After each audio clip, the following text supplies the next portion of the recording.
नमस्कार, आप देखना शुरू कर चुके हैं जतन चंडिका न्यूज। मैं आपकी होस्ट मौली राठौर। आइए देखते हैं। सरकार की जानकारी के बिना तो आ नहीं सकता और धर्मांतरण का खेल तो बहुत जोर से चल रहा है इस पूरे प्रदेश में। और विष्णुदेव खुद स्वीकार कर रहे हैं कि धर्मांतरण हो रहा है, तो सरकार में बैठ कर क्या रहे हैं? कोई जवाब उनका नहीं है।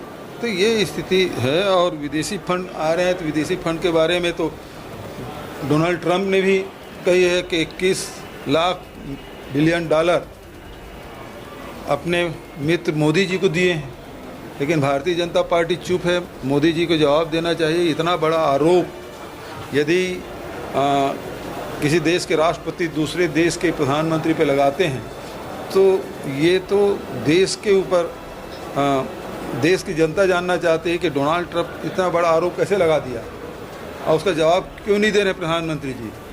क्या वो जो आरोप है उसकी मौन स्वीकृति है?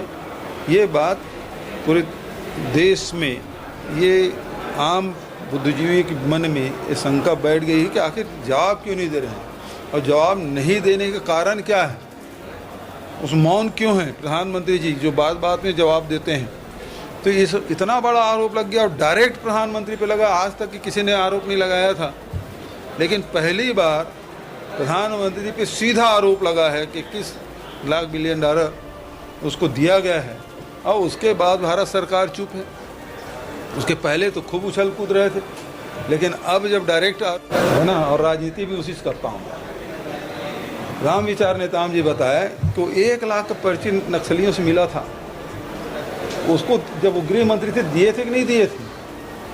ये हाउस में भी उठा था मामला, है ना। वो पैसा कहाँ से आया था वो बता दे। ताकहानी की चाबी आप ही के पास है कह रहे हैं। अरे ताकहानी कोष, हर पार्टी में कोषाध्यक्ष होता है, कोष संभालने वाले कोषाध्यक्ष होते हैं, है ना। फंड जनरेट करने के काम, खर्च करने के काम कोषाध्यक्ष को होता है, पार्टी को होता है।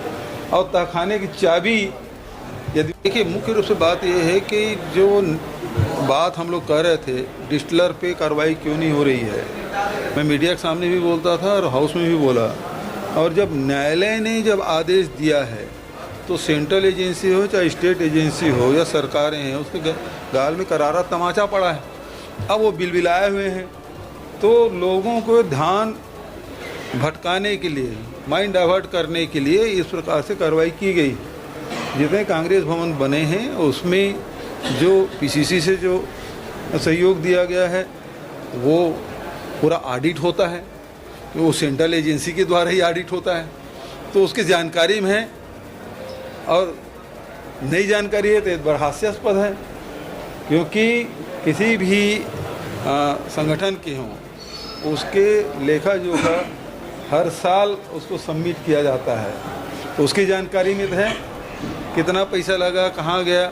अब ये लोगों के ध्यान भटकाने के लिए यही काम तो ईडी आईटी का रह गया है कि कांग्रेस को बदनाम करो।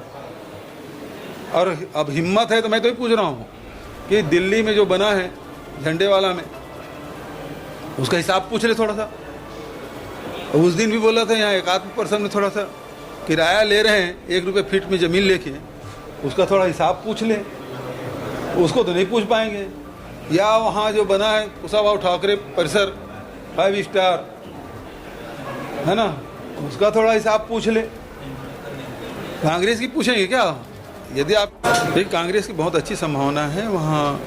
जो आम आदमी पार्टी की जो सरकार है, जिस उम्मीद से लोग उसे क्लीन स्वीप दिए थे, अब लोगों का भ्रम टूट गया है। जिस उम्मीद से उसको बनाए थे उसमें वो खरा नहीं उतरे हैं और लोग परिवर्तन चाह रहे हैं। सत्ता पक्ष के विधायक यदि असंतुष्ट हैं उनके उत्तर से, तो समझ जाइएगा विभाग की स्थिति क्या है। तैयारी नहीं है अभी। जिस प्रकार से सावित्री मनोज मंडावी ने जो प्रश्न किया कि उनके विधानसभा क्षेत्र में 355 गाँव हैं में जो लिखित उत्तर आया है कि वहाँ नल कनेक्शन लग गए हैं, जबकि वास्तविक स्थिति ये है कि वहाँ उतना नल 305 गाँव में लगे ही नहीं। और यदि नल लग गया है तो कितने जगह कितने गांव में जल दिया जा रहा है, उसका भी संतोषजनक उत्तर माननीय मंत्री जी ने दिया नहीं है। तो इस प्रकार से स्थिति पूरे प्रदेश में है। जब से अरुण साव के पास ये विभाग है, विभाग में कोई काम नहीं हो रहा है। 4,000 करोड़ का बजट रखा गया, लेकिन काम प्रगति पिछले 14-15 महीने में कोई प्रगति दिखाई नहीं। जतन चंडिका की लगातार सही और सटीक खबरें देखने के लिए जतन चंडिका न्यूज़ को सब्सक्राइब, लाइक, कमेंट एवं शेयर करना ना भूलें और बेल आइकॉन बटन दबाना ना भूलें। लगातार जतन चंडिका आप